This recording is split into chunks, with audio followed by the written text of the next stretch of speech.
Olá, começamos hoje com ah, uma imagem poderosa, sabe? Tirada de um texto bastante conhecido. Salmo 91, versículo 3.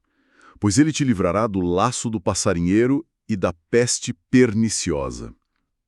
Essa expressão, né, laço do passarinheiro, sempre me intrigou. Parece algo assim bem específico, talvez um pouco antigo, né? O que será que isso significa exatamente? Pois é, uma imagem que chama atenção. Nossa tarefa aqui, então, é tentar destrinchar essa imagem. O Salmo 91 é super famoso, né, pelas promessas de proteção divina, mas o que essa metáfora aí adiciona? Temos algumas fontes que olham o contexto histórico, o simbólico, e a ideia é sugar o néctar disso, sabe? Entender por que essa imagem e o que ela diz sobre perigo e, claro, livramento. Ok, vamos nessa. Para começar, de onde vem isso, literalmente falando? Então, é uma imagem que tinha uma base muito concreta na época em que o Salmo foi escrito. Capturar pássaros era algo comum, Ah, sim. sim, fosse para comer, né? Necessidade alimentar, ou até para ter em casa como animal de estimação, aves que cantam. E existiam várias técnicas para isso. Imagino que não era só chegar e pegar, né? Devia exigir alguma manha, uma técnica. Exatamente. E o laço do passarinheiro era uma dessas técnicas. E era vista como particularmente inteligente e engenhosa. Não é para pensar numa rede enorme e óbvia. Pensa em algo mais sutil, sabe? Armadilhas feitas com fios bem finos, talvez crina de cavalo, ou umas cordinhas discretas, bem escondidas no ambiente. Camufladas. Isso, camufladas.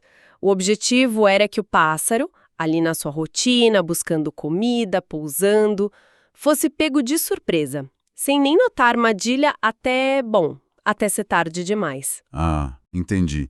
Então, o ponto não é só a captura em si, mas o jeito como acontece, de forma inesperada, oculta.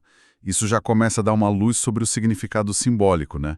Como essa imagem do dia a dia vira algo mais profundo ali no Salmo. Exatamente. É aqui que o salmista faz esse salto, né? E que as fontes que a gente viu destacam. O fascinante é como essa atividade quase banal para a época é usada para ilustrar uma dinâmica espiritual, existencial bem complexa. Tipo o quê? Pensa na ave, símbolo de liberdade, talvez até de uma certa ingenuidade, né? Voando tranquila e de repente presa, imobilizada por algo que ela nem viu chegar. Nossa, é uma metáfora muito forte para a nossa vulnerabilidade, né? Diante do inesperado. Aqueles momentos que a vida parece derrubar a gente com algo que veio do nada. Exato.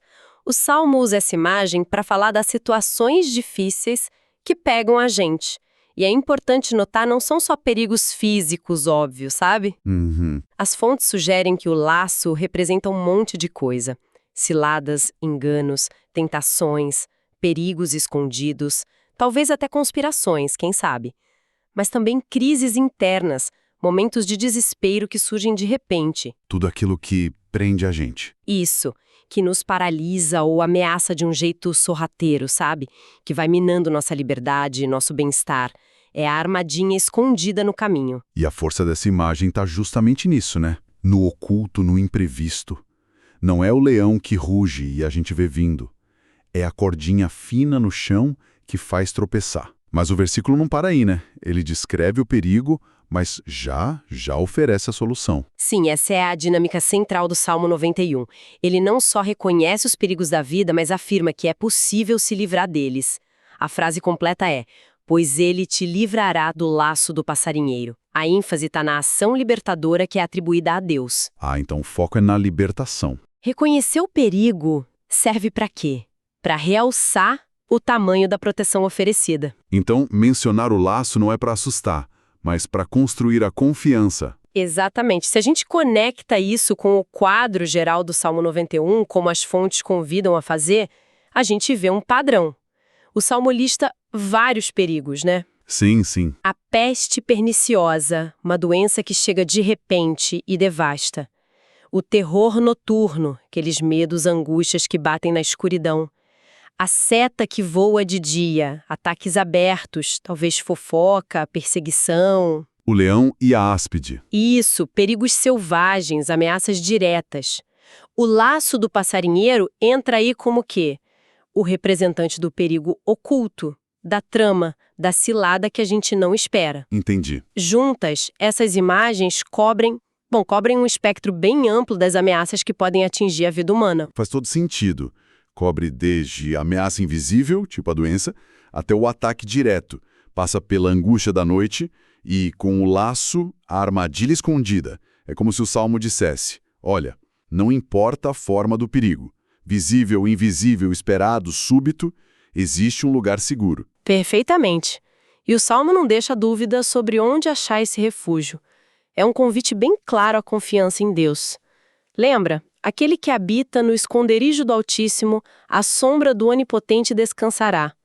Direi do Senhor, Ele é o meu Deus, o meu refúgio. A minha fortaleza e nele confiarei. Isso, a confiança ativa, sabe? Não é só esperar. É apresentada como a chave para acessar essa proteção divina, para viver esse livramento, inclusive do laço traiçoeiro. Não é uma garantia de que não vai ter armadilha no caminho, mas uma promessa de que dá para não ficar preso nelas para sempre. Essa diferença é fundamental, né? Não é uma vida sem aperto, mas ter para onde correr, ter uma força que desata os nós. Mas aí vem a questão, como essa imagem de laço, passarinho, tão ligada a um contexto antigo, rural, como isso conversa com a gente hoje? As armadilhas mudaram, né? Ah, com certeza. As armadilhas hoje têm outras caras, mas a experiência humana de se sentir preso, enredado, surpreendido por problemas, isso é universal. Totalmente. A gente pode pensar nos laços modernos, né? Que as fontes podem até nos ajudar a ver, mesmo que indiretamente. Sim. Quais seriam alguns exemplos assim? Talvez, sei lá, pressões sociais que empurram a gente para caminhos que não são nossos, ou dívidas que vão crescendo, quietinhas e de repente sufocam. Exatamente. Podemos pensar em crises financeiras do nada, diagnósticos médicos que viram tudo de cabeça para baixo, relacionamentos tóxicos que prendem a gente sutilmente, A desinformação. a desinformação que engana, a polarização que cria um monte de cilada na conversa.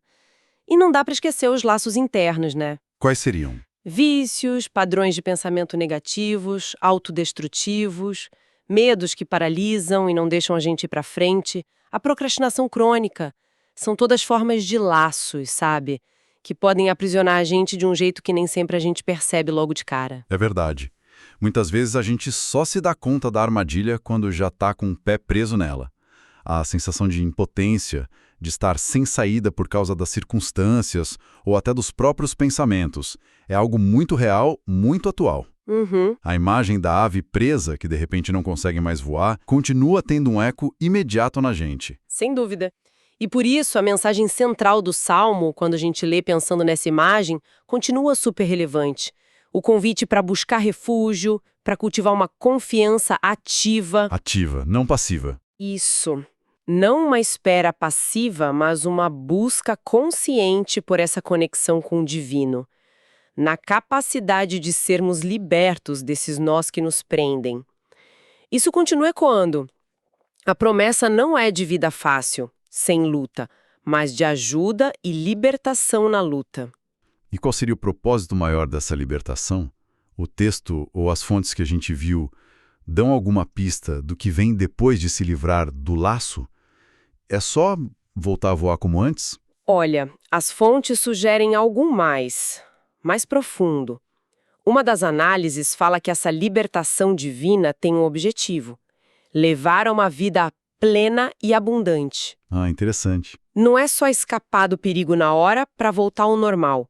É sobre tirar os obstáculos, sejam externos ou internos, que impedem a pessoa de viver um jeito mais livre, com mais significado, alinhada com um propósito maior, talvez. Entendi. É prometida, para poder voar mais alto, digamos assim.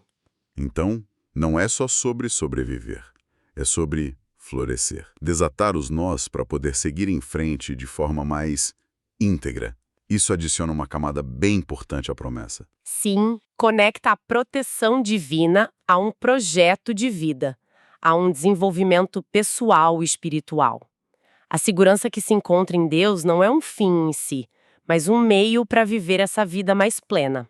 Ok, acho que a gente conseguiu destrinchar bem essa imagem, né? Se fôssemos resumir a ideia central, daria para dizer que o laço do passarinheiro no Salmo 91 é bem mais que uma referência a uma técnica de caça antiga. Bem mais. É uma metáfora forte para as armadilhas escondidas, inesperadas da vida, perigos de fora e ciladas de dentro. E o ponto crucial aqui não é só que a vida tem perigo, mas como o Salmo usa essa imagem comum para revelar um mecanismo espiritual específico, a confiança ativa em Deus como um antídoto. Aquele que nos livra das ciladas que paralisam e abre caminho para uma vida mais cheia de sentido. É uma ótima síntese.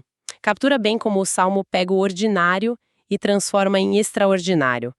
E isso leva a um ponto interessante sobre a própria linguagem da Bíblia, né?